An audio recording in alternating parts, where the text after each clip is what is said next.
স্বামী স্ত্রী সময় কাটানোর জন্য দাবা লুডো খেলতে পারবে কিনা? দাবা খেলা এটার ব্যাপারে হাদিসে পরিষ্কার নিষেধাজ্ঞা আছে। স্বামী খেলুক, স্ত্রী খেলুক, যেই খেলুক, সবার জন্য নিষেধাজ্ঞা সমানভাবে, এটা জায়েজ নাই। আর লুডো খেলা, যেহেতু তখন সাহাবীদের যুগে এই টাইপের লুডো খেলা ছিল না, কিন্তু দাবা লুডো এগুলা একই টাইপ, কাছাকাছি টাইপ খেলা। এই ধরনের খেলা নয়, বরং স্বামী স্ত্রী খেলবেন হলো শারীরিক কসরত হয় এরকম খেলা, যেমন কুস্তাকুস্তি।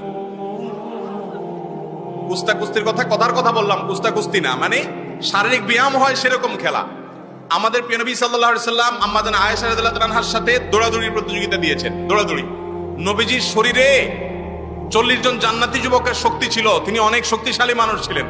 আয়েশা রাদিয়াল্লাহু আনহা বয়সও ছোট, আবার মেয়ে মানুষ, আবার খুব হ্যাংলা পাতলা ছিলেন।